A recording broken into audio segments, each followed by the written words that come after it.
রাসূলুল্লাহ সাল্লাল্লাহু আলাইহি ওয়াসাল্লাম শারীরিক দুর্বলতাকে কাটাতে এবং দ্রুত স্বাস্থ্যবান হতে এই তিনটি খাবারকে একসাথে খেতে বলেছেন। বর্তমান বিজ্ঞান গবেষণা করে দেখেছে এই তিনটি খাবার একসাথে খেলে মানুষের শরীর থেকে স্থায়ীভাবে দুর্বলতা দূর হয়ে যায় এবং খুব অল্প সময়ে সে সুস্বাস্থ্যের অধিকারী হয়। তার শরীরে কোনো চর্বি থাকে না, কিন্তু ভালো মাসেল তৈরি হয়, যেটা তাকে কঠোর পরিশ্রমী হতে সাহায্য করে। এই খাবার নিয়মিত খেলে কঠোর পরিশ্রম করলেও আপনি দুর্বল অনুভব করবেন না। আল্লাহর রাসূল সাল্লাল্লাহু আলাইহি সাল্লামের হাদিস থেকেও এটা প্রমাণিত। ইবনে মাজার 3325 নম্বর হাদিসে রয়েছে, রাসূলুল্লাহ সাল্লাল্লাহু আলাইহি ওয়াসাল্লাম শসা এবং খেজুর একসাথে খেতেন। আজকে আমরা জানব কোন প্রক্রিয়ায় আপনারা এই দুটি খাবার সাথে চাইলে দইকেও যুক্ত করে কিভাবে খেলে অতি দ্রুত শারীরিকভাবে ফিট হবেন, সুস্বাস্থ্যের অধিকারী হবেন এবং আপনার শরীরের দুর্বলতা স্থায়ীভাবে দূর হয়ে যাবে। গবেষণা বলছে শসায় থাকে প্রচুর পরিমাণে ভিটামিন এ, বি, সি এবং কে। আরও আছে মিনারেল, ম্যাঙ্গানিজ, পটাশিয়াম, কপার।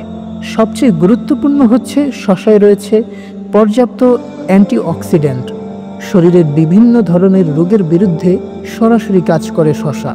বিজ্ঞানীরা গবেষণা করে নিশ্চিত হয়েছেন যে শসা ব্রেস্ট, ইউটারাস, প্রোস্টেট, ওভারিয়ান ক্যান্সারের বিরুদ্ধে কার্যকর ভূমিকা রাখে, হজমে সাহায্য করে, ওজন নিয়ন্ত্রণে ভূমিকা রাখে।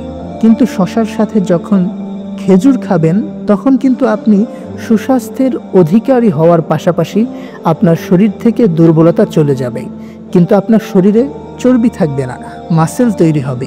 এমনকি রোদে পোড়া চামড়ায় শসা লাগালে ক্ষতি কমে এবং আরাম সৃষ্টি হয়। এবার আসি খেজুরের কথায়। ডেক্সট্রোজ এবং ফুট্রোজ হলো খেজুরের গুরুত্বপূর্ণ দুইটি শর্করা, যা অতি দ্রুত আপনার শরীরে প্রচুর শক্তি দান করে। সারাদিনের অভুক্ত পাকস্থলীকে যদি আপনি দুইটি খেজুর দেন তাহলে সে পরিপূর্ণ শক্তির অধিকারী হয়ে যায়।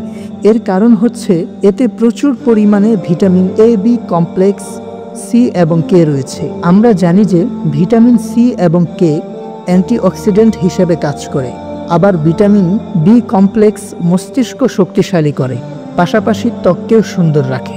গবেষণা বলছে শসা এবং খেজুর একসাথে খেলে আপনার মস্তিষ্কে আপনার শারীরিক সুস্থতার সিগন্যালটা দ্রুত যাবে, আপনি মেন্টালি অনেক ফিট হয়ে যাবেন, হতাশা কেটে যাবে। এর পাশাপাশি যদি আপনারা দইকে যুক্ত করেন তাহলে আপনার পাকস্থলীর পরিবেশ ভালো থাকবে, পিএইচ এর মাত্রা ঠিক থাকবে। দই হচ্ছে একটি প্রোবায়োটিক। দইয়ের মধ্যে ভালো কিছু ব্যাকটেরিয়া থাকে যা পুরো শরীরের রোগ প্রতিরোধ ক্ষমতাকে বাড়ায়।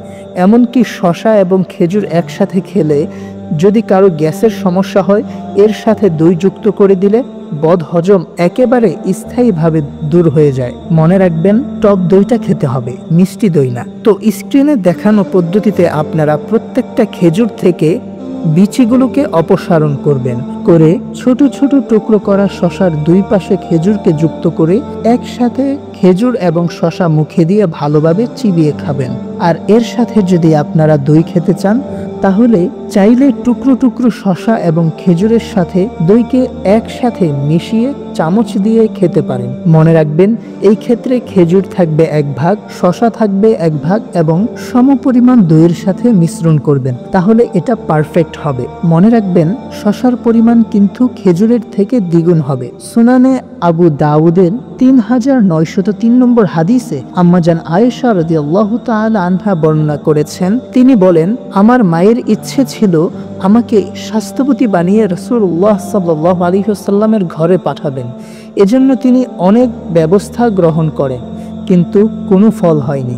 শেষে তিনি আমাকে পাকা খেজুরের সাথে শসা বা ক্ষীরা খাওয়াতে থাকলে আমি অতি দ্রুত সুস্বাস্থ্যের অধিকারী হয়ে যাই।